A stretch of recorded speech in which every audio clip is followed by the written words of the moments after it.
Chapter 1 The Call from the Holy See. My name is Alex Harper, and if you're listening to this, you've probably stumbled down the same rabbit hole I did, searching for whispers about the Vatican's real secrets, the ones they don't put on the tourist brochures. You know, the kind of stories that start with based on suppressed documents and end with people vanishing from academic circles. I never thought I'd be the one living it. I'm a paleographer by trade, someone who spends their days squinting at crumbling manuscripts under UV lamps, deciphering inks that haven't seen daylight since the Black Death. It's not glamorous, it's eye strain, coffee stains, and the occasional thrill of uncovering a forged papal bull that could rewrite a footnote in history. I did my doctorate at Yale on forbidden apocrypha, the texts the church quietly buried because they didn't fit the narrative. Gnostic gospels, alchemical treatises, the stuff that got scholars excommunicated back in the day. It paid the bills, barely, until the grants dried up and the tenure track turned into a dead end. That's when the email came, not through the usual channels. No university forwarding, no recommendation from a professor. It showed up in my personal inbox one rainy afternoon in New Haven, from an address that looked like gibberish. Archivum, secreto e apsa, va va. No subject line. Just a single attachment, a PDF contract, already filled out with my name, social security number, and details about my thesis on the Nag Hammadi codices that I never published openly. The offer was simple: 6 months in Rome, digitizing restricted sections of the Vatican Apostolic Archive. Pay? Enough to clear my student loans twice over, plus hazard stipends that raised my eyebrows. They called it delicate work in controlled environments. I laughed at first. Everyone knows the archive, formerly the Secret Archive, until they rebranded it in 2019 to sound less conspiratorial. It's where they keep the real dirt, letters from Michelangelo bitching about the Sistine Chapel, records of the Knights Templar trials, the full Chinon parchment absolving them that only came out in 2007 after centuries of denial. Historians kill for access, and here it was, handed to me like a golden ticket. I should have questioned how they found me, or why the contract had a clause about indefinite isolation periods, and no external communications during shifts. But money talks, especially when your landlord's knocking and your last gig was authenticating a dubious Dead Sea Scroll fragment for some shady collector in Prague. I signed digitally, packed one suitcase, mostly gloves, loops, and a battered copy of the Voynich manuscript for downtime reading, and flew out the next week. Fiumicino Airport was chaos as always, but a black sedan waited at arrivals. Driver holding a card with my name in crisp Vatican plates. No small talk on the drive through Rome. We skirted the tourist hordes at St. Peter's Square, dove into side streets that smelled of espresso and exhaust, and pulled up to a nondescript gate in the Leonine Wall. A Swiss guard in plain clothes scanned my passport, nodded, and waved us through. The archive entrance isn't the grand hall you see in photos. That's for scholars with approved projects. My clearance took me deeper, past the reading rooms with their wooden desks and humming scanners, down a freight elevator that groaned like it hadn't moved since Mussolini. The air changed immediately, cooler, heavier, laced with that unmistakable tang of old paper, mildew fighting a losing battle against frankincense from some nearby chapel The walls down here are reinforced concrete, painted institutional beige, lined with metal shelves stretching into shadows that the fluorescent lights never quite pierce. It's a bunker, basically, built during World War II to protect the collection from bombs, or so the official story goes.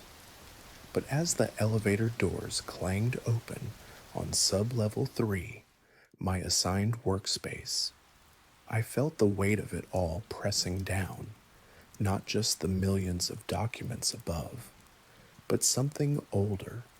The silence was oppressive, the kind that rings in your ears after too long, broken only by the distant hum of dehumidifiers sucking moisture from the air to keep the vellum from crumbling.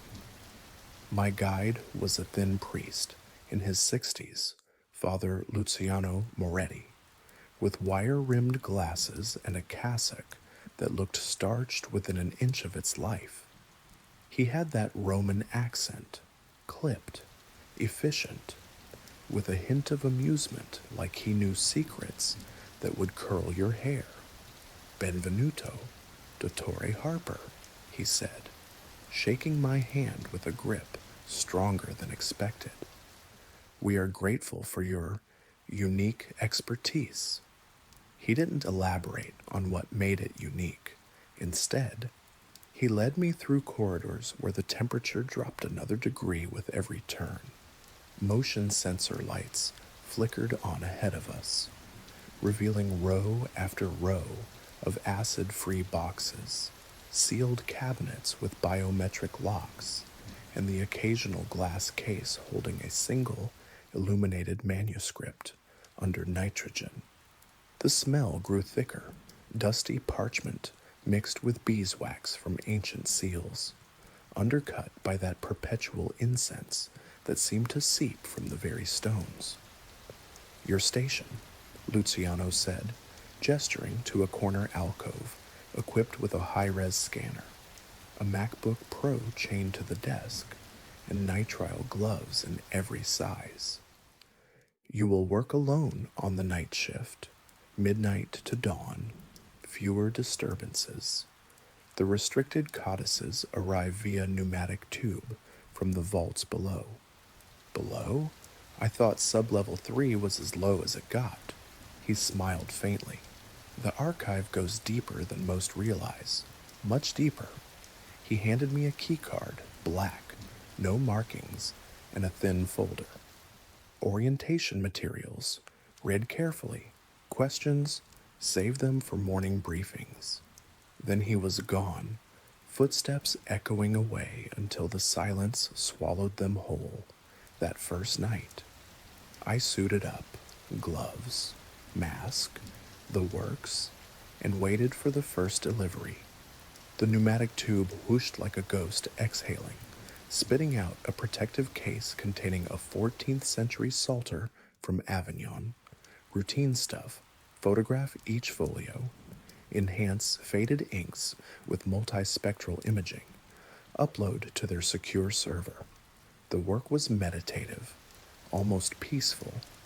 The only sounds were the scanner's soft clicks and my own breathing fogging the mask.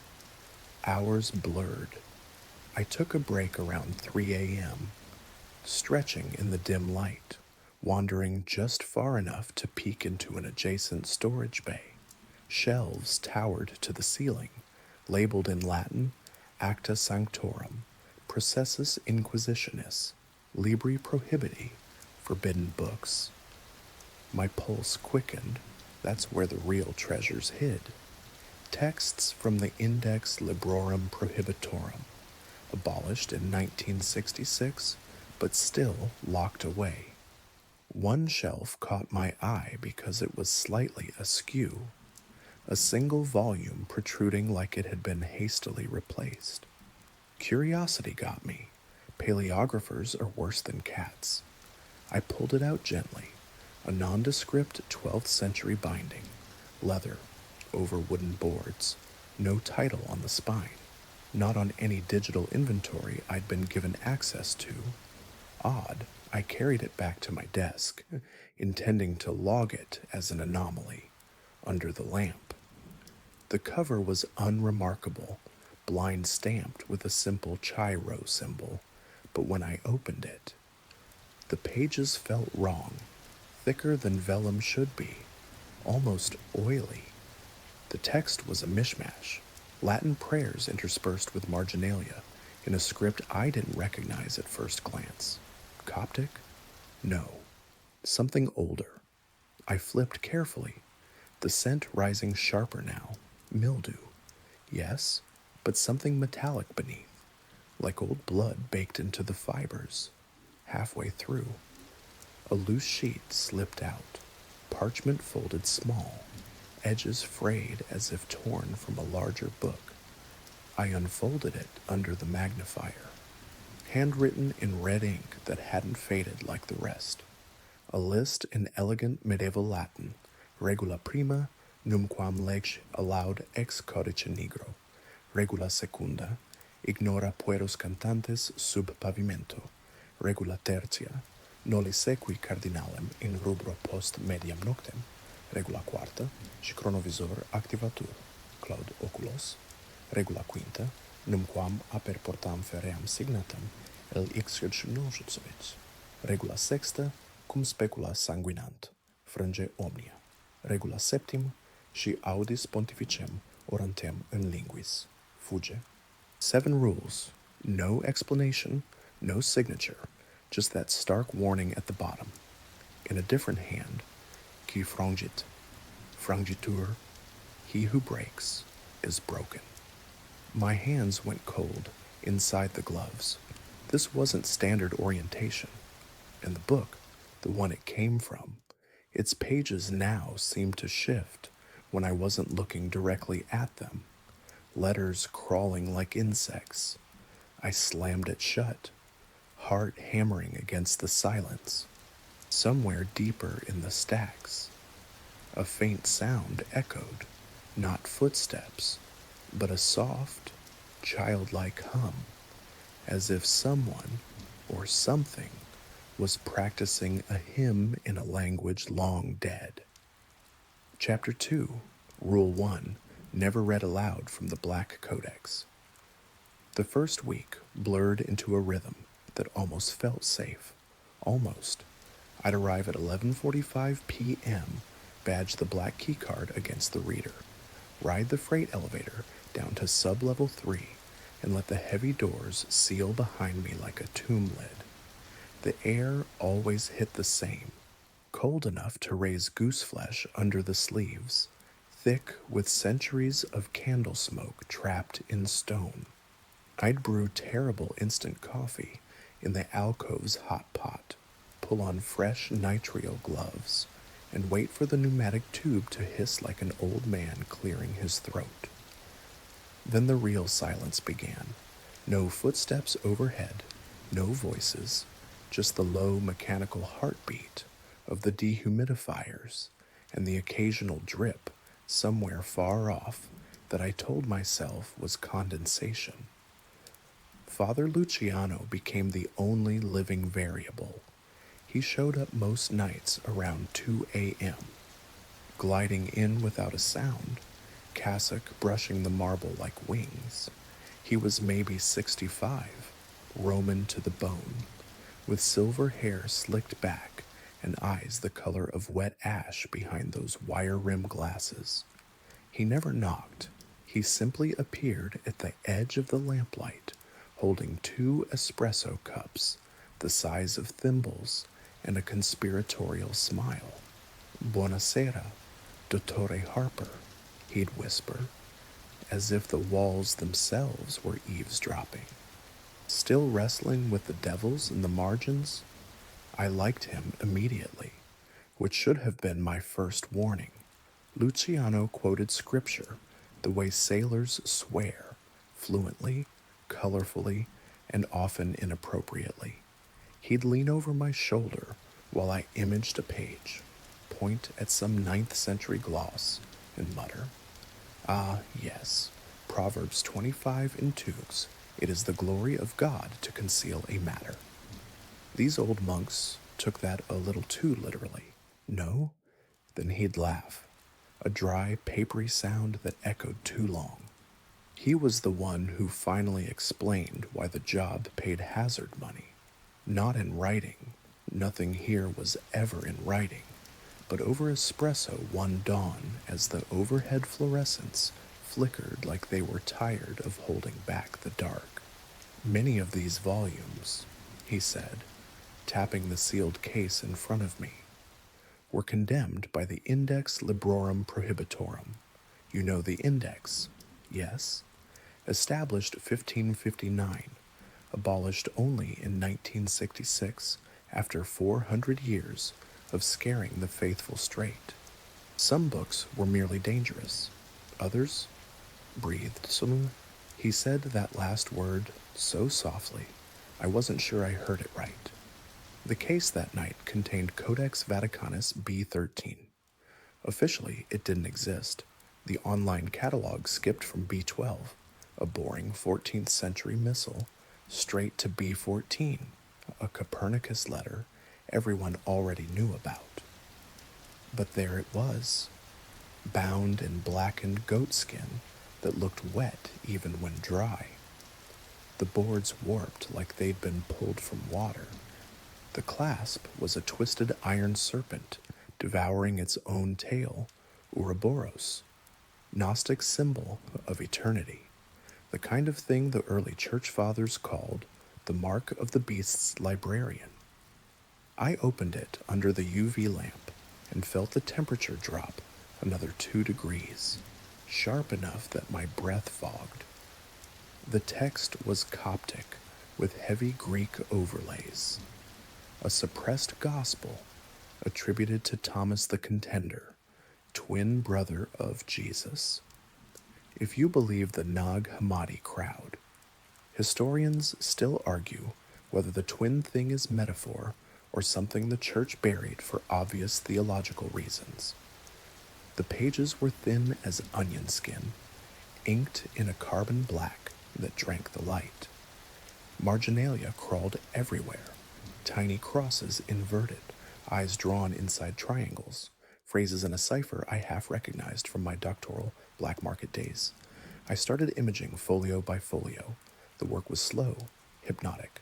Click, enhance, save, turn, click, enhance, save, turn.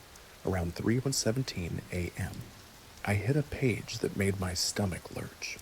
The main text was the familiar secret sayings material, but someone, centuries later, had overwritten entire lines in crimson vermilion, the pigment still startlingly bright.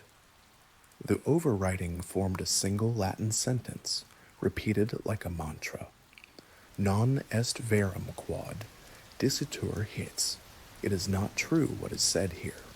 Underneath, in a spidery Renaissance hand. Another line, legends alta voce invitat. He who reads aloud invites. Invites what? The sentence cut off. Ink smeared as if the scribe had jerked away mid-stroke. I should have stopped, but paleographers are idiots when something is incomplete. I leaned closer, lips moving silently as I pieced together the damaged letters. The overhead light flickered once, long enough for the shadows to stretch, and I felt the sudden, ridiculous certainty that I was no longer alone in the alcove. Luciano was gone. He'd left 20 minutes earlier with a murmured Domine vobiscum and the soft click of the door. The corridor outside my pool of light was black water. Still, I could feel a tension on me, the way you feel a stare on the back of your neck in an empty room. I told myself it was fatigue. I'd been pulling 16-hour turnarounds since arrival. Just finish the page. Alex, log it, flag it for review, go topside and sleep. But the damaged word nagged at me. I angled the magnifier, adjusted the UV, and the letters resolved invitat observatorem, invites the watcher. Before I could stop myself, before the rational part of my brain could slam on the brakes, my mouth opened and the sentence rolled out. Quiet. Automatic.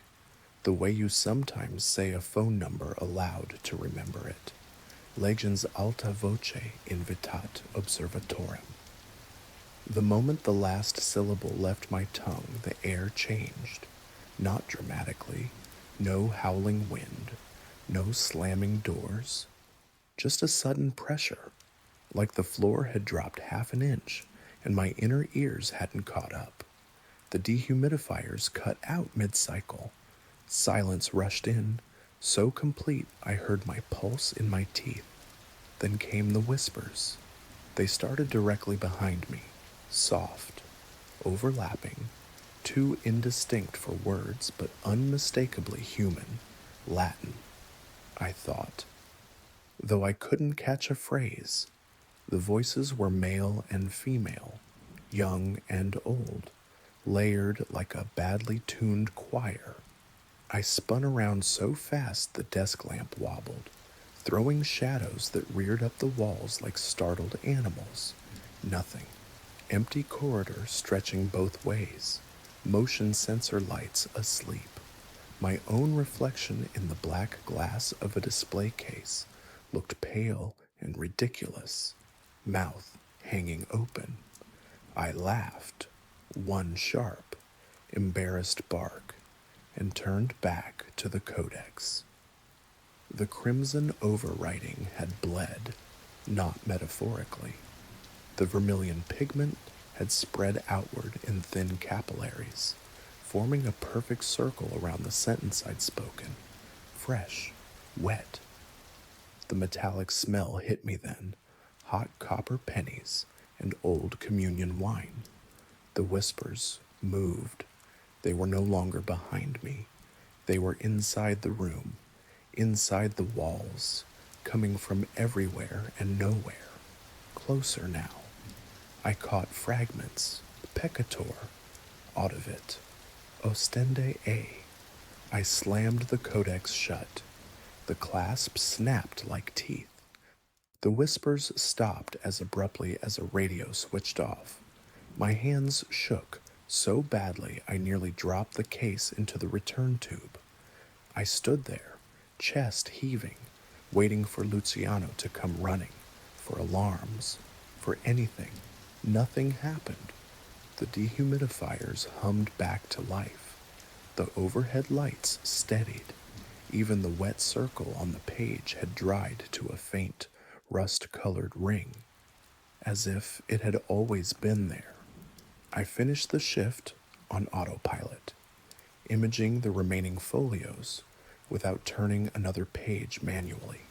When the elevator finally carried me up to the pre-dawn streets of Rome, the sky over the Tiber was the color of dried blood that evening as I rode back down. Luciano was waiting with his usual espresso. He took one look at my face and the smile faltered. "You read from B13, he said. Not a question. I started to deny it, some reflex of pride, but he raised a hand. Rule 1, dottore. Never read aloud from the black codex. The words are hooks. The tongue is bait. He glanced at the sealed return slot where I'd sent the codex home. Did you invite it? I don't know what I invited. He sighed, crossed himself, then surprised me by chuckling. The watcher seeks a door, as Gregory the Great wrote about the old heresies. Only Gregory never met this particular heresy. He tapped the pocket where I kept the folded list of 7 rules. Keep that paper close. And next time you feel the urge to finish a sentence older than your bloodline, bite your tongue until it bleeds. He left me with the espresso and a new delivery tube already hissing. I opened it with gloves that suddenly felt paper thin. Another black-bound volume waited inside. clasp shaped like an eye that hadn't blinked in 500 years, and somewhere far below, deeper than sub-level 3, deeper than any tour ever goes, I swear I heard the whispers again, patient, listening, practicing my name. If you're still with me, imagine yourself alone under that lamp, a sentence half finished in blood-bright ink, and the silence pressing like a hand over your mouth. Would you close the book, or would you need to know how it ends? Tell me in the comments, because tomorrow night, the singing starts. Chapter 3, Rule 2, Ignore the Children, Singing Beneath the Floor. The whispers from the Black Codex never really left me. They followed topside like cigarette smoke, clings to clothes, faint, nagging. Always there when I closed my eyes, in my tiny rented room near the Pantheon. I'd wake up tasting iron, lips moving around words I didn't remember dreaming. Luciano noticed the shadows under my eyes, but said nothing about it directly. Instead, over our ritual espresso, he'd slip in lines from the Psalms. Out of the depths I cry to you, O Lord. Then he'd pat my shoulder with that dry chuckle and vanish back into the corridors, leaving me alone with the next sealed case. The new delivery arrived heavier than usual, the pneumatic tube groaning like it resented the weight. Inside, a plain archival box labeled only Exorcismi, Sec, XX, in faded purple ink. No catalog number, no digital footprint, just a yellowed note clipped to the lid in Luciano's spidery hand. Careful with these. Amico, some stains don't wash out. I opened it under the lamp and felt the room exhale. Photographs first, grainy black and whites from the 1970s and 80s. Edges curled from humidity. A girl no older than 12. Face contorted mid-snarl, levitating inches above a bed while two priests pinned her ankles. Another, a boy with eyes rolled pure white, Latin spewing from his mouth in a voice too deep for his throat. Case files followed, typed on old Olivetti machines, carbon copies smudged, names redacted, but the details weren't. Possession symptoms escalating over weeks, speaking dead languages, superhuman strength, aversion to sacred objects. Many cases routed through the Vatican after local bishops threw up their hands. The chief exorcist, listed on most reports, Father Gabriele Amorth, yes, the real one, the guy who claimed to have performed over 100,000 exorcisms before he died in 2016. Historians still argue about that number, some saying exaggeration, others pointing to the sheer volume of suppressed files like these that never saw daylight. At the bottom of the box lay a reel-to-reel tape in a cracked plastic case, labeled simply Annabelle R., Session 9, 1983. A post-it from Luciano. Play only if you must know why the singing matters. I told myself I wouldn't. I lasted 4 nights. The change started gradually, the way water seeps under a door you swore was sealed.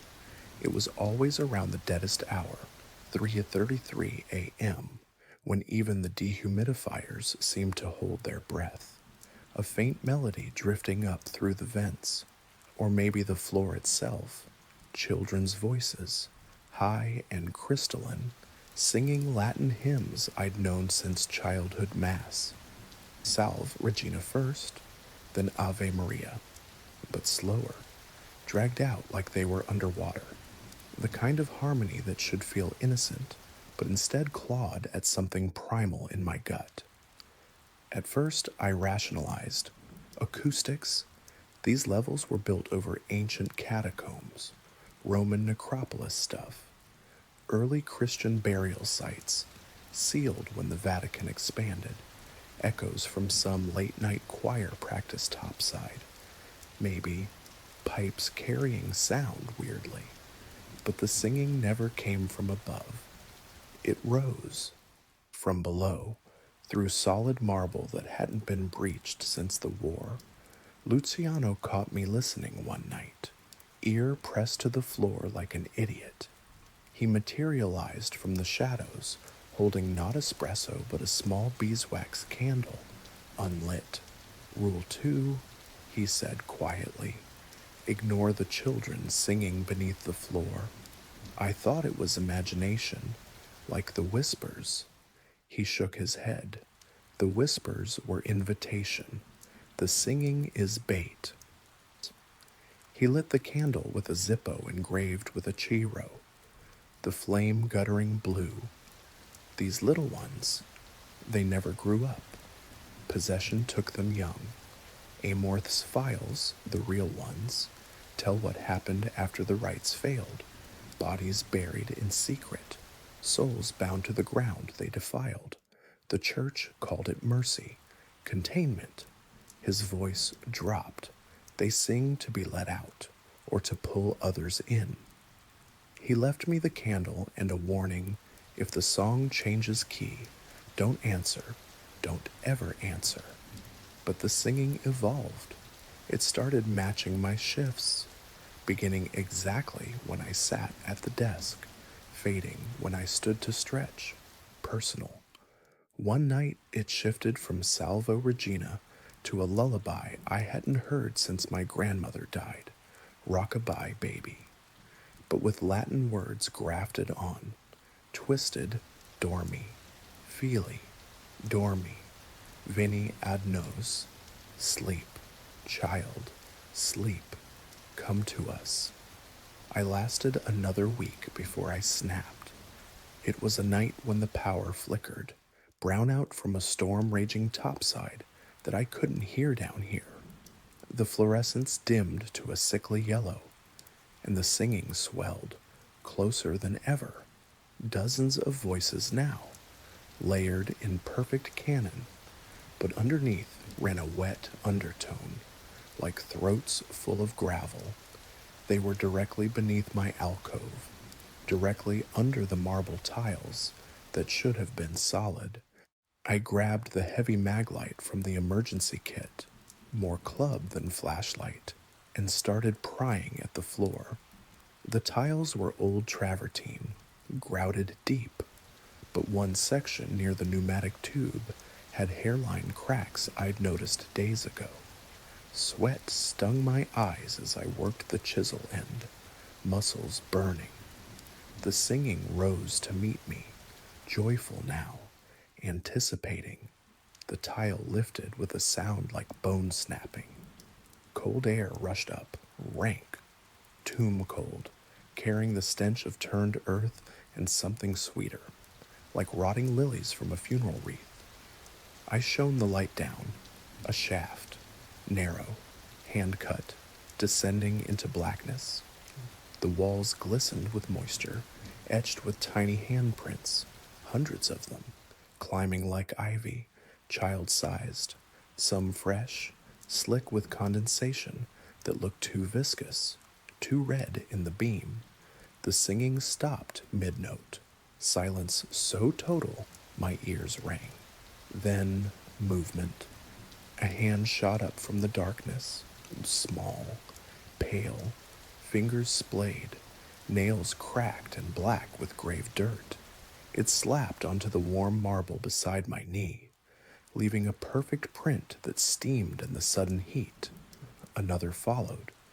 Then a face rose into the light, milky eyes, mouth stretched in a grin too wide, skin mottled like old parchment. It looked up at me and whispered in a voice that was every lost child I'd ever failed to save. Play with us, Alex. I screamed, raw, animal, and slammed the tile back down. The impact jarred my wrists, but the hands kept pushing, fingers curling over the edge like pale spiders. I threw my weight on it, heel grinding, while fumbling for the beeswax candle in my pocket, lit it with shaking hands, dripped wax into the cracks, sealing as best I could. The pushing stopped, but the prints stayed, 5 perfect sets, palm and fingers, ice cold to the touch on stone that had been room temperature seconds before. They didn't fade. By morning, when the shift ended and the lights brightened, the prints had sunk into the marble like acid etchings. Permanent. Luciano found me topside at dawn, chain smoking on a bench overlooking the Tiber. He took one look at my face, crossed himself, and handed me a fresh list of rules, this one annotated in his handwriting. You listened, he said, not angry, sad. They knew my name. They always do, eventually. He glanced back toward the hidden gate. The Cardinals walk tonight. Rule 3, whatever you see in red after midnight, do not follow. As he walked away, a faint strain of singing drifted on the wind, from nowhere, everywhere, closer now, like it had learned how to climb. If you're sitting there in the dark, lights low, telling yourself you'd have left that tile alone, ask yourself this. When a child's voice calls your name from the floor beneath your feet, pleading to be remembered, would you really cover your ears? Or would you lift the stone just to see? Drop your answer below, because some doors, once you hear what's on the other side, they start opening themselves. Chapter 4, Rule 3. Do not follow the cardinal in red after midnight. The handprints never warmed up. I checked them every shift, pressing my palm to the marble like some idiot testing if the stove was still hot. They stayed cold, unnaturally, impossibly cold, as if the stone had been carved from glacier ice and set into the floor centuries ago just to hold that chill. Maintenance came once, 2 Swiss guards in coveralls with tool belts, pretending to fix a leak in the HVAC. They poured new grout around the tile, polished everything until it gleamed, and left without meeting my eyes. By the next night, the prints were back, darker now, edged in a frost that glittered under the lamp like powdered glass. Luciano stopped bringing espresso. He brought holy water instead, in an unmarked crystal flask that sweated in his cassock pocket. He'd set it on the desk without comment, murmur a quick blessing in Aramaic. Yeah, Aramaic, the language Jesus spoke, because apparently Latin wasn't old enough for whatever we were dealing with, and then vanish again. His warnings grew shorter, clipped, like a man rationing breath. Red after midnight, he said one dawn, eyes bloodshot. If you see it, turn your back, count the rosary backward if you must. Just don't follow. I asked what happened to the last archivist who did. He only crossed himself and left. The restricted wings started calling to me the way the singing had, subtle, insidious. A tug behind the sternum that felt like homesickness for a place I'd never been. Sub-level 4 wasn't on any map I'd been given. The elevator button didn't exist. You had to override the panel with the black keycard held against the reader for exactly 7 seconds while whispering the access benediction Luciano had taught me under his breath. I told myself I was cataloging anomalies, building a private index of the weird, so I could leave this place with proof I hadn't lost my mind. Really, I was chasing the next hit of dread, the way addicts chase the dragon, because the low between highs is worse, the night I went down. The storm above Rome had knocked out half the city's power. Emergency lighting bathed everything in bruised purple, the backup generators thrumming like something with a heartbeat. The elevator dropped farther than physics should allow, cables creaking, until the doors slid open onto a corridor I'd never seen. It was beautiful in the way cathedrals are beautiful, right before you remember people were tortured in them. Vaulted ceilings ribbed with ancient brick, frescoes half peeled away to reveal older paintings underneath, pagan symbols hastily painted over with saints. The air down here tasted metallic, like you could chew it. Rows of iron-bound doors lined both walls, each marked with a brass plate, Secretum Omega, Acta Templi, Fatima Integrum. My flashlight beam jittered across them, catching dust motes that hung motionless, as if time itself was holding its breath. I found the Fatima drawer by accident, pulled too hard on a handle that looked like all the others, and the whole cabinet rolled out on silent tracks.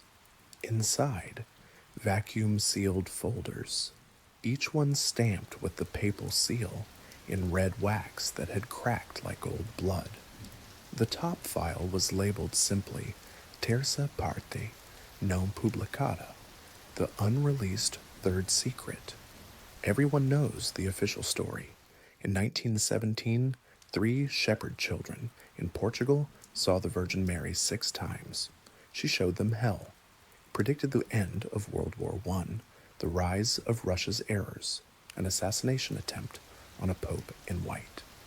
John Paul II released most of it in 2000, said the bullet that nearly killed him in 1981 fulfilled the vision. Case closed. Conspiracy theorists have screamed for decades that the real third part, the one Sister Lucia wrote down in 1944 and sealed until 1960, was far worse, that it spoke of apostasy inside the church itself, a pope under demonic influence, the Vatican burning while cardinals fled. I opened the folder with fingers that wouldn't stop shaking. The pages were Lucia's original handwriting, photographed and annotated in later hands. The vision was longer, rawer. Mary showed her a city in flames, Rome, unmistakably. St. Peter's dome cracked open like an egg, bishops in torn vestments slaughtering one another on the altar.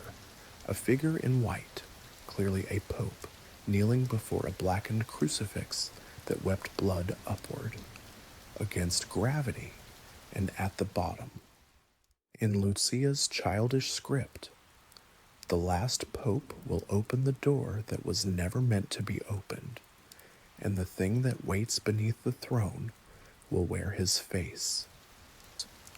I was so lost in the text, I didn't hear the footsteps at first. Soft, measured, a procession.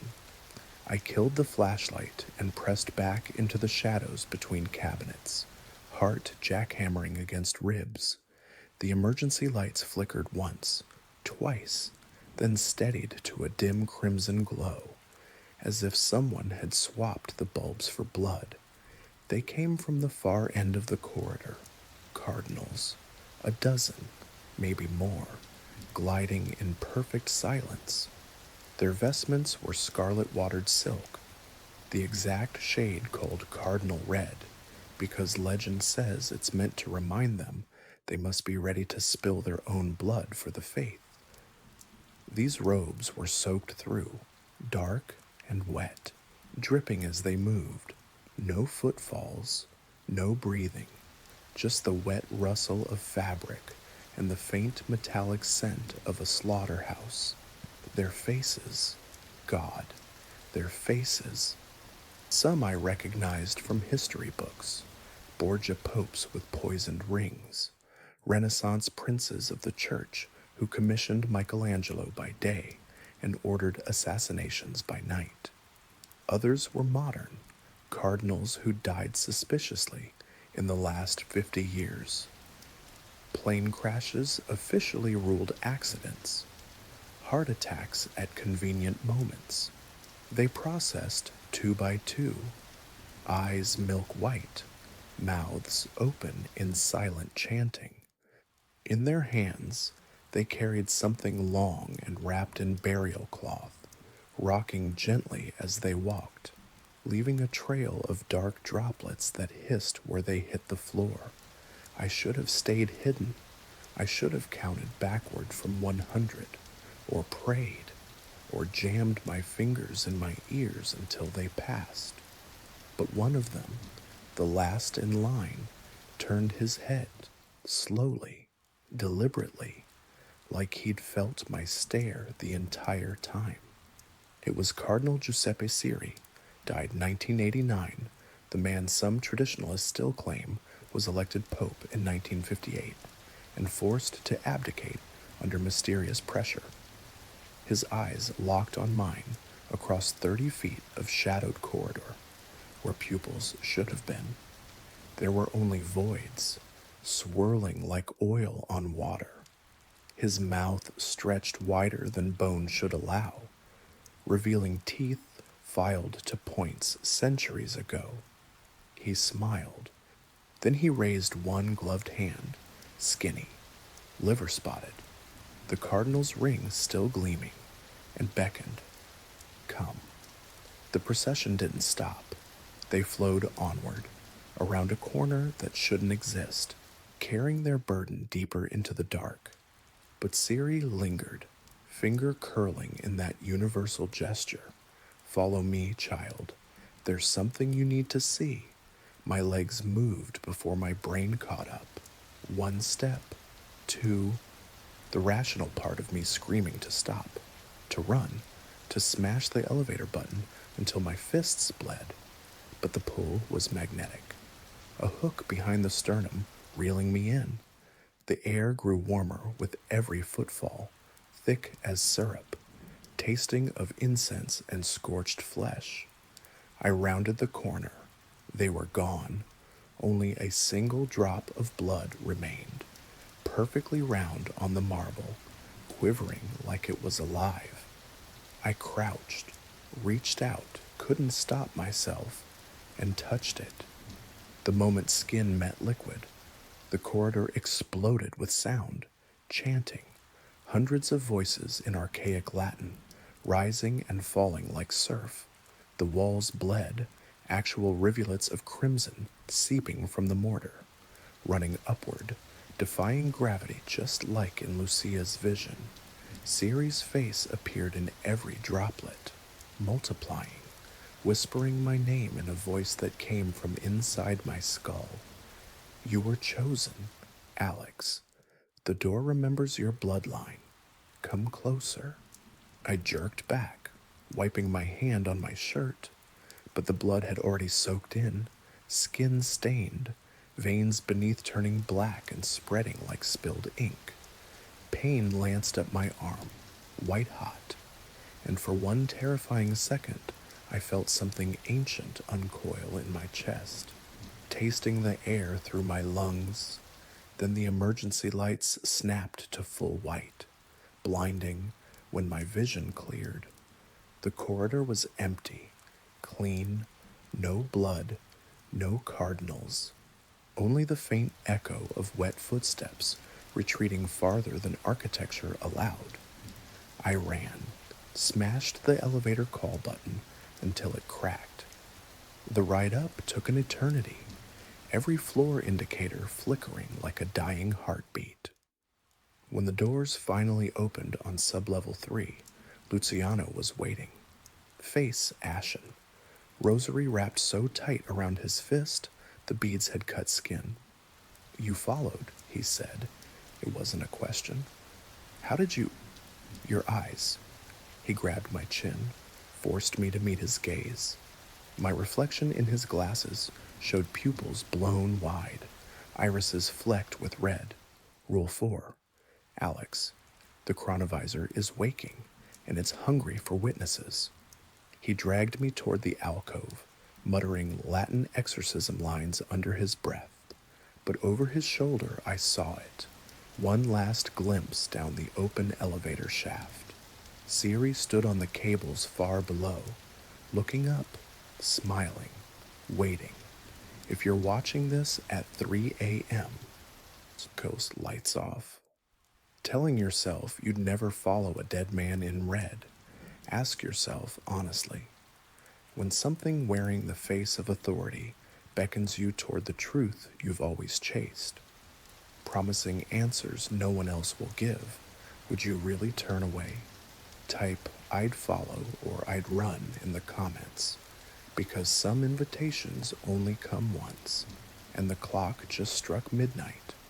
Chapter 5, Rule 4, if the chronovisor activates, close your eyes. The black veins from Siri's blood never fully faded. They retreated under my skin like retreating tide marks, leaving faint bruises that pulsed whenever I passed certain doors. Luciano noticed. Of course he did. He started leaving small vials on the desk, blessed salt mixed with St. Ignatius water. Relics he claimed came from the bones of martyrs who'd stared too long at forbidden things. He wouldn't explain the bruises, only muttered about contamination and the gaze that gazes back. His warnings about Rule 4 came in fragments, delivered while pacing the alcove like a caged wolf. The chronovisor isn't a machine, he said one night. Voice raw from chain-smoking, unfiltered nacionales he wasn't supposed to have down here. It's a wound, a hole punched through time by men who thought they could look at God without burning. Close your eyes if it wakes, Alex. Whatever you do, close them. I asked who built it. He laughed, bitter. A Benedictine named Pellegrino Ernetti, 1950s, claimed he could tune quantum frequencies to view the past like a television. Vatican funded it quietly, then buried it deeper than the Dead Sea Scrolls when they saw what it really showed. Some say Ernetti recanted on his deathbed. Others say the recanting was the cover-up. I should have listened, but the bruises itched.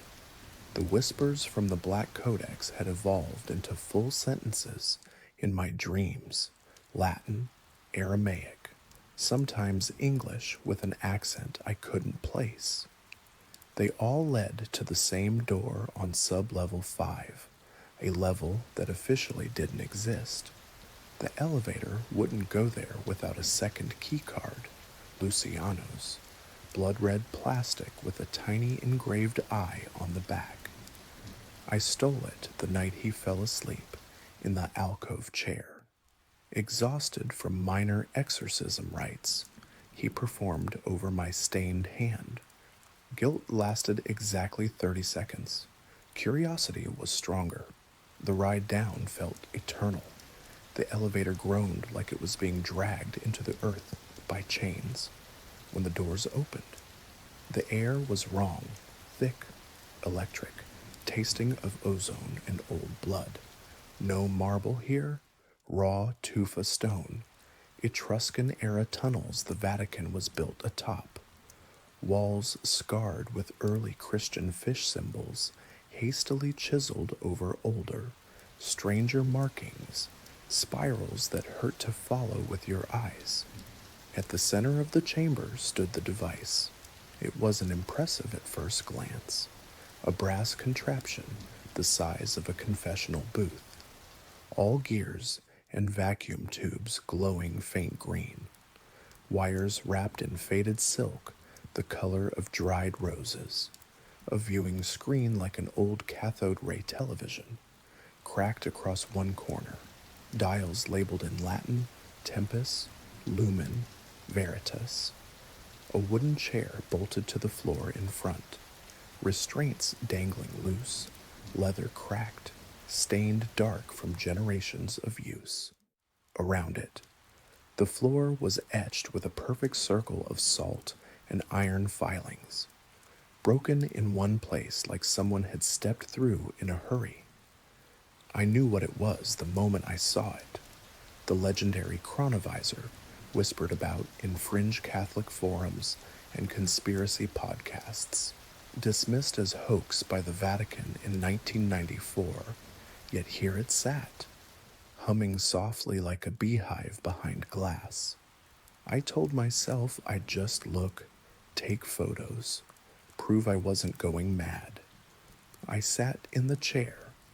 The restraints clicked shut on their own, cold metal snapping around wrists and ankles with the finality of a bear trap. Panic flared, hot and immediate. But before I could scream, the machine woke fully. Tubes brightened to searing white. A low thrumming filled the chamber, vibrating in my teeth, my bones, the marrow of my spine. The screen flickered to life. At first, it was beautiful. A hillside outside Jerusalem. 33 AD, dust and heat shimmering. A wooden cross raised against a bruised sky. I watched, could not watch, as the historical Christ was nailed through wrists and feet. The sound of hammer on iron spikes so real, I jerked in the restraints, skin tearing, blood sheeted down the wood, bright arterial red. The crowd jeered in Aramaic. Mary stood beneath, face crumpled in a grief so raw it felt like a blade in my own chest. Then the image shifted, not forward or backward, sideways, into a branch of time the machine wasn't meant to find. The same hill, but now the crucified figure wore papal white. A pope, John Paul II, maybe, or one yet to come, nailed upside down like St. Peter. Crown of thorns made from twisted miters, cardinals in black hooded robes circled below, chanting not in Latin but in the same reversed tongue I'd heard from the children under the floor. One cardinal, Siri again, smiling that filed tooth smile, drove the spear into the side. Black fluid gushed out, not blood, something thicker, alive. It pooled on the ground and began crawling toward the camera, toward me, like a living oil slick with faces pushing up from beneath. I tried to scream. No sound came. The restraints tightened. Another shift. Vatican City in flames. St. Peter's Basilica cracked open like the vision from Fatima. But worse, far worse. From the fissure rose a colossal figure, wearing the triple tiara, skin flayed into wings, eyes burning with cold white fire. It held the keys of Peter in one hand, in the other, a bleeding heart still beating. The faithful knelt and worshipped. Some tore out their own eyes and offered them up on golden patens. My vision tunneled. The images weren't on the screen anymore. They were in my head, projected directly onto the inside of my skull. I saw the founding of the church, not by Peter, but by something older, wearing Peter's face. I saw the Council of Nicaea, where bishops argued over the nature of Christ, while shadows with too many joints whispered in their ears. I saw the Inquisition, burning not heretics, but witnesses, people who'd accidentally glimpsed the thing behind the throne. I saw the real reason the Index of Forbidden Books existed, not to protect faith, but to protect the lie. And I saw myself sitting in this exact chair, decades earlier. No, centuries. The face was mine, but the eyes were wrong. Ancient, amused. The me from before reached out through the screen and pressed a finger to my forehead. The pain was immediate and biblical. It started behind my eyes, pressure, like two thumbs pushing inward, then heat, then wetness. I felt the blood before I saw it, warm tracks running down my cheeks, dripping from my chin onto the brass controls. The machine drank it, literally drank it, tubes glowing brighter crimson with every drop. I understood Rule 4 then, in the marrow of my fracturing mind. The chronovisor doesn't just show the past, it trades. A piece of you for a piece of what should stay buried. I screamed finally, wet animal, and wrenched my head sideways. The restraints cut deep, but I managed to slam my forehead against the control panel. Something short-circuited. Sparks showered. The screen shattered in a burst of green glass and acrid smoke. The visions cut off mid-image, the colossal Pope thing turning its head toward me, smiling with my own mouth. The restraints sprang open. I fell forward, catching myself on hands that left bloody prints everywhere. My vision swam, literally swam, the world rippling like heat haze. When I touched my face, my fingers came away slick. Not tears, blood, thick, dark. Tasting of copper and frankincense when I licked my lips without thinking. The machine powered down with a dying sigh, tubes fading to black. In the sudden silence, I heard dripping, my blood hitting the floor in perfect rhythm with the heartbeat I no longer trusted was mine. I stumbled out, leaving a trail up 5 levels. Luciano found me collapsed against the elevator door's top side, half blind, whispering fragments of what I'd seen. He dragged me to the infirmary, stitched what he could, bandaged my eyes with cloth soaked in holy water that burned like acid. You looked? He rasped, voice breaking for the first time. Madonna Santa, you looked. Through the gauze, even with eyes swollen shut, I could still see it, the thing wearing the tiara, waiting behind the veil of time, and it could see me back. Chapter 6, Rule 5, never open the iron door marked 89. The bandages came off after 4 days, but the darkness stayed, not total blindness, shapes and smears of light, like looking through a glass smeared with Vaseline and blood. The Vatican infirmary sister said it was temporary retinal scarring from extreme light exposure. Luciano's face when she left the room told the truth. The chronovisor had burned something out of me that medicine couldn't name. He sat by the bed at night, reading the rite of major exorcism in a whisper, stopping every time my heart monitor skipped. When I asked why he didn't just finish the rite, he laughed without humor. Because you're not possessed yet. Amico, you're marinated. He waited until I could walk again before he told me about door 89. We were in the alcove, my hands still trembling over a codex I could barely see.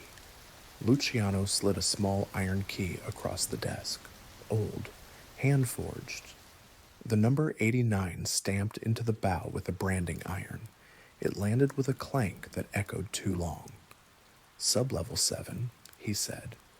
The elevator won't go without this, and without me. The door at the end is iron, 3 fingers thick, forged in Toledo in 1483. Runes on the inside, not the outside, meant to keep what's behind it from reading them and learning how to leave. He told me the story in pieces, the way you feed coal to a dying fire. In 1478, Pope Sixtus IV signed the bull creating the Spanish Inquisition. Most people know the public version, hunting conversos, Moriscos, heretics. The secret version happened in a monastery outside Avila called the Abbey of the 89. 89 monks volunteered for an experiment no papal bull ever mentioned. They believed the best way to understand the enemy was to let him in, one soul at a time, then cast him out stronger. Armed with fresh knowledge of hell's tactics, they built a circular chapter house with 89 cells around a central pit. Each monk would descend, invite possession, endure, then be exorcised by the others. A demonic relay race. It worked for the first 88. The 89th monk was named Brother Bartolome de las Casas, not the famous one, an earlier cousin whose name the church quietly erased. Bartolome didn't just invite the demon, he negotiated, offered it permanent residence in exchange for power. The demon accepted. The exorcism circle shattered. 88 monks died in a single night, torn apart from the inside, their skins used like parchment to write new names for the thing that now wore Bartolome's body. The survivors sealed the chapter house with the iron door, hauled it across Europe in pieces, and buried it under what would become Vatican City. Pope Innocent VIII himself blessed the locks in 1484, the same year he wrote Malleus Maleficarum. The demon was chained with relics, a splinter of the true cross, nails from Roman crucifixions, the tongue of Saint Anthony of Padua sewn into the door's core so it could never speak its own name again. They called the creature Asmodai 89, the 89th, and for 500 years the door held, until now. Luciano said the signs were accelerating, the children's singing growing bolder, the cardinals walking above ground instead of below, my eyes bleeding when they shouldn't, the chronovisor waking on its own, something it had never done before, all because the chains were rusting, because the world above had stopped believing hard enough to keep them tight. That door is the final cork, he whispered. If it opens, the thing inside won't just possess one man, it will wear the church like a skin. I laughed, dry, cracked. Then why tell me? Because you've already started turning the key. Alex, every time you broke a rule, you loosened a link, and because tonight, it's asking for you by name. He wasn't exaggerating. It started as a smell drifting up the ventilation shafts. Sulfur? Yes. But layered with something sweeter, myrrh and rotting meat. The stench of a thurible swung over an open grave. Then the scratching, not loud, patient, like fingernails testing mortar for weakness, learning the song of the stones. It came from directly beneath the alcove now.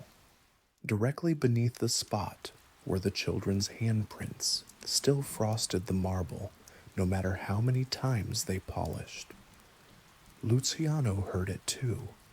He went pale, crossed himself so hard the rosary beads drew blood from his palm. It knows we're talking about it, he said. That night he performed a binding rite right there on the floor. Salt circles, holy water that hissed when it touched the frost. Latin incantations spat like bullets. For a while the scratching stopped. We sat back to back in the center of the circle, shotguns loaded with rock salt shells and consecrated silver slugs he'd smuggled in a reliquary case. He fell asleep first, head nodding onto his chest. I stayed awake, listening. At 4:47 a.m., the temperature plummeted so fast my breath crystallized midair. The salt circle blackened, every grain turning to charcoal as if flash burned. The scratching resumed, faster, eager, directly beneath my boots.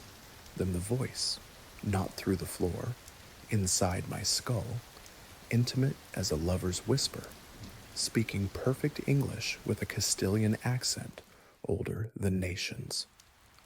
Alejandro, my full name, the one no one here knew. Open the door, Alejandro, I have waited centuries for blood that remembers.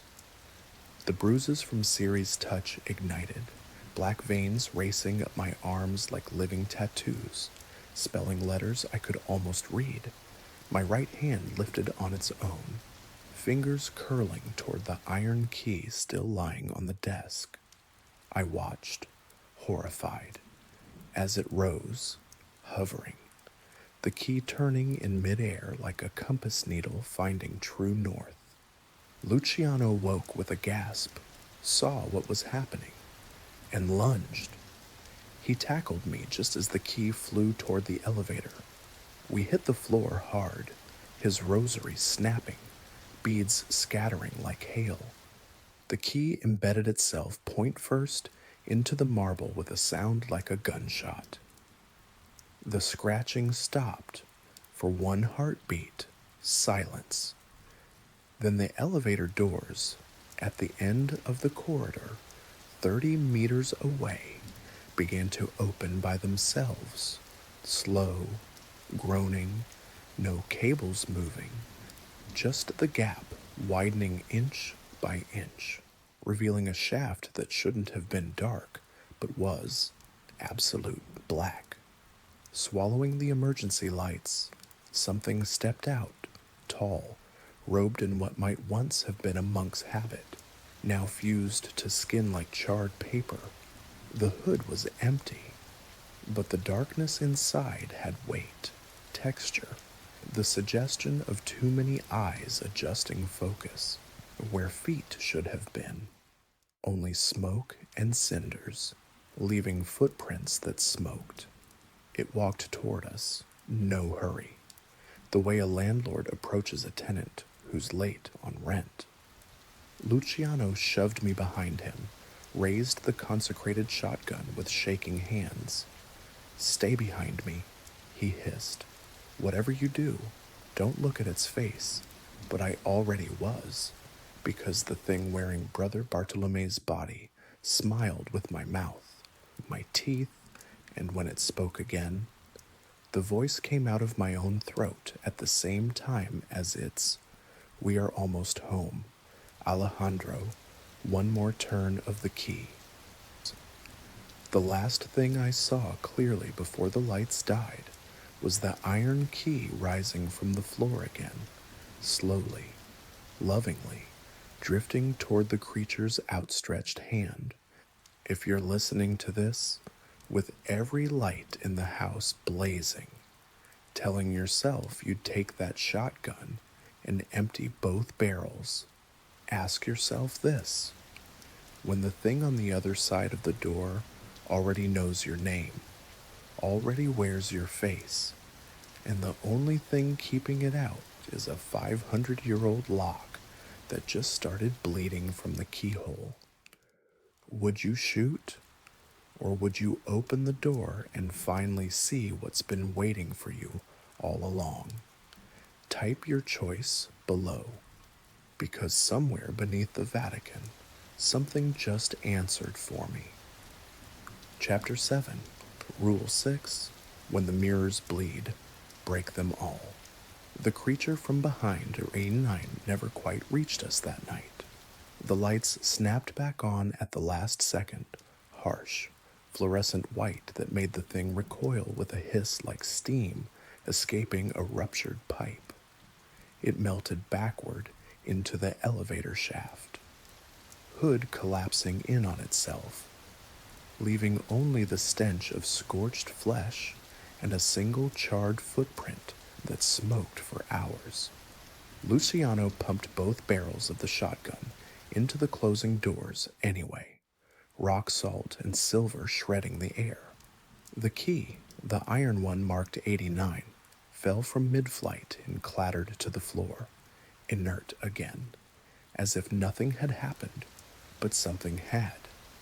We barricaded the alcove with filing cabinets and relic crates, Luciano muttering prayers in languages that hurt my ears to hear.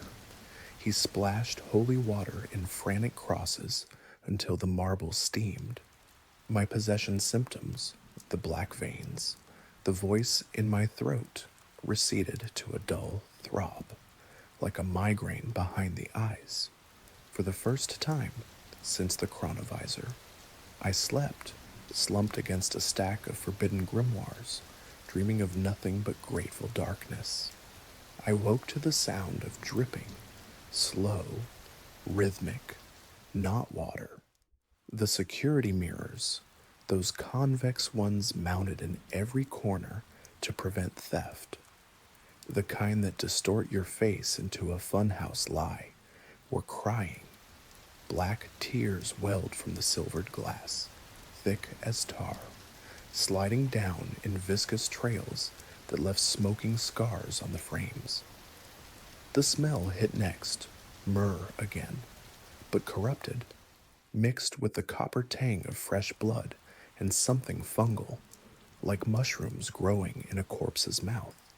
Where the ichor pooled on the floor, the marble blistered and popped, revealing tiny symbols underneath, spirals, the same ones I'd seen in the chronovisor's forbidden histories, etched there centuries ago as a last-ditch ward. Luciano was already on his knees, face gray as ash.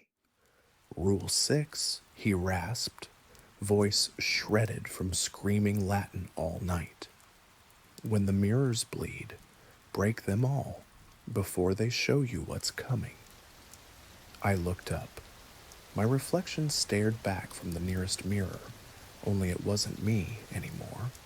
The thing in the glass wore my face, but the eyes were voids swirling with cinders, mouth stretched in that same filed tooth smile I'd seen on Siri, on the crucified pope, on the hooded monk. It raised a hand, my hand, and pressed it against the inside of the mirror.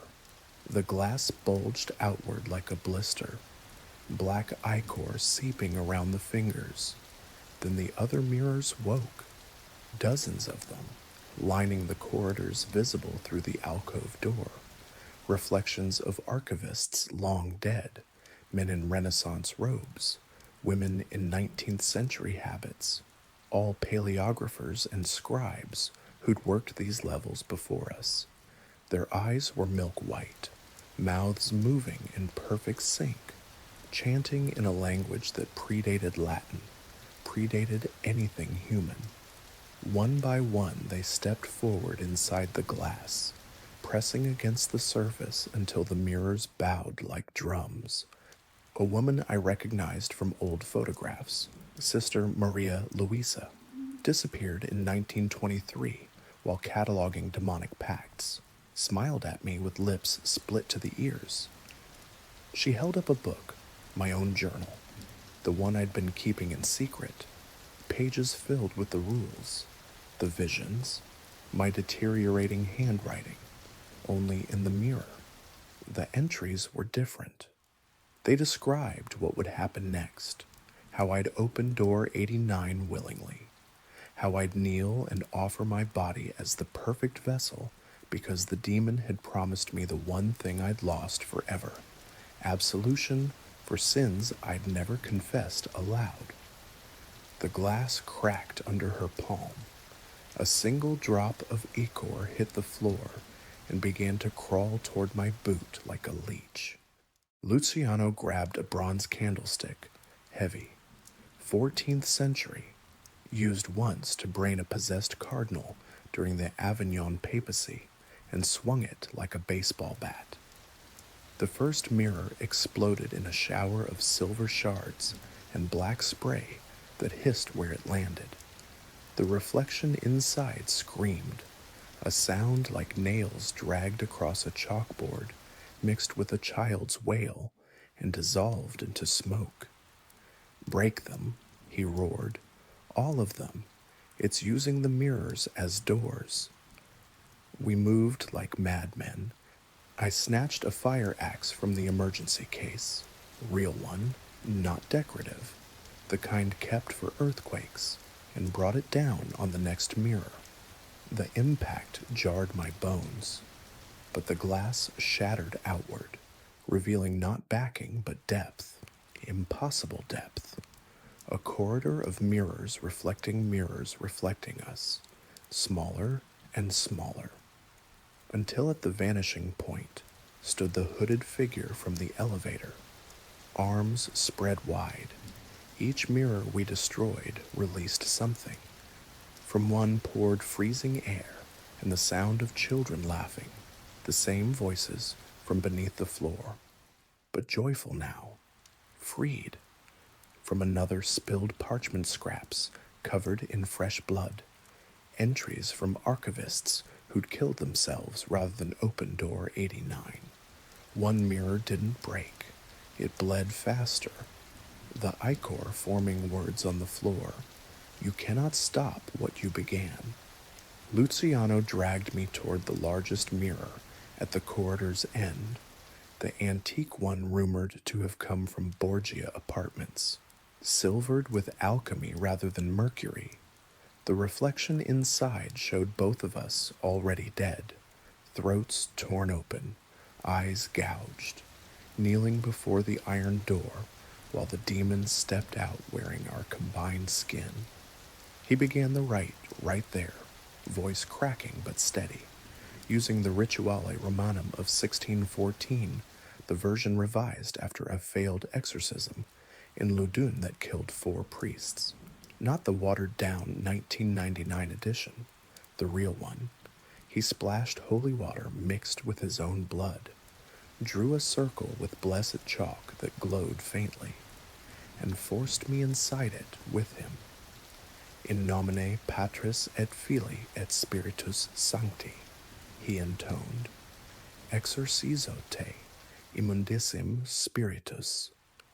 The mirrors answered. Every remaining one cracked at once. Shards levitated, spinning like shuriken, slicing the air with whistles of displaced wind. The temperature plummeted, breath freezing, skin prickling with instant frostbite. The hooded figure appeared in all of them simultaneously, multiplying, stepping closer with each heartbeat. Luciano shoved a silver crucifix into my hand, hot, burning, and made me repeat after him, Vade retro, Asmodai, non prevalebunt portae inferi. The mirrors bled faster, ichor rising in waves now, lapping at the chalk circle like a black tide. One shard flew straight at Luciano's eye. He ducked, but it grazed his cheek, carving a perfect inverted cross that wept crimson. He laughed through the pain, wild, almost triumphant. Break the last one, Alex, the Borgia mirror. It's the anchor. I swung the axe with everything left in me. The glass resisted, thick, alchemical, humming like a tuning fork. On the third swing it gave, exploding inward rather than out. For one frozen second, I saw through the breach, the iron door far below, chains snapping one by one, the number 89 glowing red hot as something on the other side pushed. Then the backlash hit. A wave of force slammed us backward, chalk circle erasing itself, holy water evaporating midair. The mirrors went dark, all of them, silver turning to matte black, reflections vanishing like eyes closing in death. Silence. We lay there amid the wreckage, glass crunching under every breath, black ichor drying to brittle flakes that smelled of church incense and gangrene.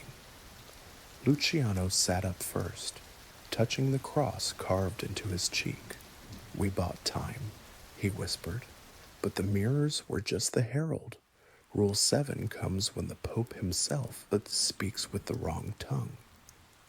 He looked at me, really looked, and for the first time I saw fear win, because in the largest remaining shard at our feet, too small now to show full reflections, something stared back, not me, not Luciano, a face wearing the white cassock, the pectoral cross, the gentle smile the world knows from balconies and bulletproof Pope mobiles. Only the eyes were voids, and the mouth was moving, forming my name. Chapter 8, Rule 7. If you hear the Pope praying in tongues, run. We didn't have time to sweep up the glass. The shards lay where they fell, black ichor congealing into terry scabs that still twitched when you stepped on them. Luciano's cheek had stopped bleeding, but the inverted cross carved there looked wetter, deeper, as if the wound was drinking the dim light. My own eyes, swollen, half blind from the chronovisor, kept weeping something thicker than tears. Every drop that hit the floor hissed and left a tiny spiral brand on the marble, the same spiral that had started appearing on my forearms like fresh tattoos. Luciano looked 1,000 years old. He knelt among the wreckage, gathering the largest shard of the Borgia mirror, the one that had shown the Pope's face with void eyes, and wrapped it in his cassock like a corpse. His hands shook so badly the glass chimed. Rule 7, he whispered, voice raw. The last one, the fail-safe. When the Holy Father himself speaks with the serpent's tongue, there is no more church to hide behind, only running.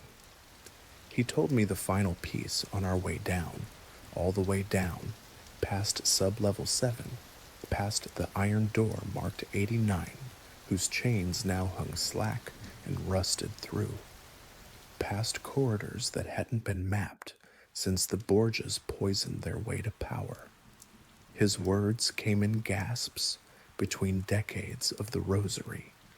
In 1378, during the Western Schism, when two popes excommunicated each other and Europe tore itself apart over whose vicar was legitimate, a secret consistory was held in the deepest crypt beneath the old Constantinian Basilica. Urban Sixth, desperate for legitimacy, allegedly made a pact, not with rival cardinals, with something older that had worn mitres before Peter ever reached Rome, in exchange for unbreakable authority. The thing was promised a future vessel, the direct successor of Peter, at the moment the world stopped fearing hell. The pact was sealed with blood from 89 cardinals, 1 drop each, collected in a chalice made from the melted keys of the first St. Peter's. The document still exists, bound in human skin, hidden inside the reliquary that holds the chains of St. Paul. Historians argue the schism was politics. The archive knows better. We reached the final level on foot, the elevator long since dead, a circular chamber, pre-Christian, walls painted with faded frescoes of martyrs being flayed alive while smiling. In the center, a simple marble throne, Peter's throne, the real one, not the Bernini monstrosity upstairs for tourists. It was cracked down the middle, the fissure glowing faint red like embers under ash, and on it sat the Pope, not a ghost, not a vision. The man himself, white cassock spotless, fisherman's ring catching the torchlight, the gentle face the world sees waving from the Pope-mobile. Only his eyes were wrong, black from edge to edge. No sclera, no mercy. His lips moved in a steady stream of glossolalia, tongues. Yes, but not the gift of the spirit. These were older syllables, guttural, wet. The sound of something trying to remember how human throats work. Luciano dropped to his knees, sobbing. Real tears, the first I'd ever seen from him. Santità, he choked. Fight it. You are Peter. The Pope's head turned with mechanical precision. When he smiled, the expression didn't reach the voids. Peter denied me thrice before the cock crew, he said, voice layered, his own gentle Italian, overlaid with something that came from beneath the throne, from beneath the city, from beneath the world. You have denied me 7 times 7 years. The debt is due. The chains around the cracked throne began to unravel, iron links blooming like black roses, falling away in slow motion. From the fissure rose heat and the smell of burning myrrh, the same corrupted incense that had haunted every level. The Pope, no, the thing wearing him stood. The cassock split along the seams as something pushed from inside, stretching the fabric, outlining too many joints, too many elbows. I felt it then, recognition, not fear, homecoming, because the bruises on my arms had finished their work. The spirals now formed a perfect map, veins rerouted into the sigil from the 1378 pact. My blood remembered. My body had been the backup plan all along, a descendant of one of the original 89 cardinals, funneled through centuries of silenced bloodlines until someone curious enough, broken enough, desperate enough for forbidden knowledge, took the job in the archive. Luciano saw it happen, saw my knees buckle, saw the black begin to flood my own eyes. He did the only thing left. He lunged, not at the Pope thing, but at me, wrapped the Borgia mirror shard in both hands, and drove it straight into my chest, just left of the sternum. Pain exploded, white hot, purifying. The glass punched through bone and into heart. But instead of blood, black ichor poured out, thick as crude oil, hissing where it touched his cassock. I'm sorry, he sobbed, twisting the shard deeper. Forgive me, amico, but the vessel cannot be you. The Pope thing screamed, a sound that shattered the frescoes, sent dust raining from the ceiling in choking clouds.